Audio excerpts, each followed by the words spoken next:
Baik pemirsa TV Parlemen dimanapun Anda berada, saat ini saya sudah berada di Gedung Nusantara 2 DPR RI, di mana pemirsa pelaksanaan dari program makan bergizi gratis telah dilaksanakan dan akan dilaksanakan.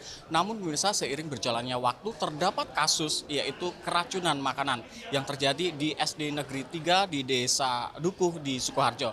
Lantas bagaimana sebenarnya dari SOP yang telah dijalankan, distribusinya yang dilaksanakan dan juga pengawasan dari DPR sendiri. Dan kita akan bahas dengan salah satu dari wakil ketua dari Komisi 9 DPR RI yaitu Bapak Charles Honoris.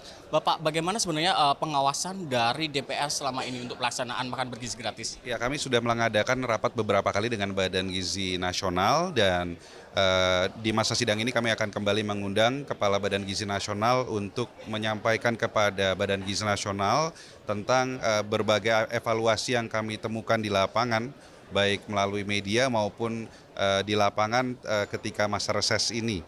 Sehingga ke depan BGN bisa melakukan berbagai perbaikan dan bisa mendistribusikan makanan yang betul-betul bergizi dan bermanfaat untuk anak-anak Indonesia. Apakah sebenarnya ini ada faktor kelalaian, Pak? Ya tentunya kalau kita melihat bahwa ya perjalanan dari BGN ini kan baru kurang lebih 1 bulan ya, dan pasti tidak sempurna, belum sempurna, sehingga masih banyak ruang untuk dilakukan perbaikan, dan kami berharap masukan-masukan yang nanti kami sampaikan bisa betul-betul dijalankan sehingga ke depan BGN bisa memperbaiki sistem untuk bisa mencegah terjadinya hal-hal yang tidak diinginkan, termasuk misalnya kejadian yang terjadi di Sukoharjo kemarin yang menyebabkan 50-an anak keracunan makanan ya.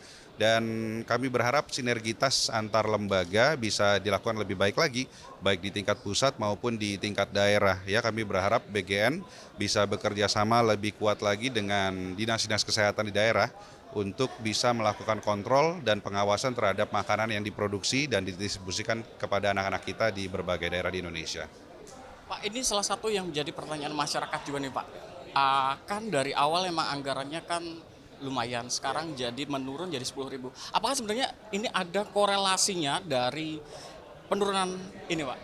Saya rasa kalau dari sisi anggaran tidak berkaitan dengan keamanan ya. Kalau seperti keamanan makanan dan sanitasi makanan, ini BGN harus membuat suatu sistem yang sangat ketat sehingga makanan dan apapun yang dibagikan kepada anak-anak kita bisa dipastikan aman dan layak untuk dikonsumsi. Belum lama Badan POM juga sempat mengeluarkan statement bahwa di beberapa daerah ditemukan bahan baku makanan yang tidak layak untuk dikonsumsi, yang sudah busuk gitu ya. Sehingga saya menunggu ya dari BGN untuk bisa membangun suatu sistem yang lebih baik lagi, bekerja sama baik itu dengan Badan POM maupun dengan dinas-dinas kesehatan di daerah untuk memastikan bahwa dalam proses produksi maupun proses distribusi makanan ini kepada anak-anak kita, makanan ini bisa terjaga dengan baik ya, sehingga apa yang diterima oleh anak-anak kita itu bisa dalam bentuk makanan yang sehat, bergizi, aman, dan masih layak untuk dikonsumsi.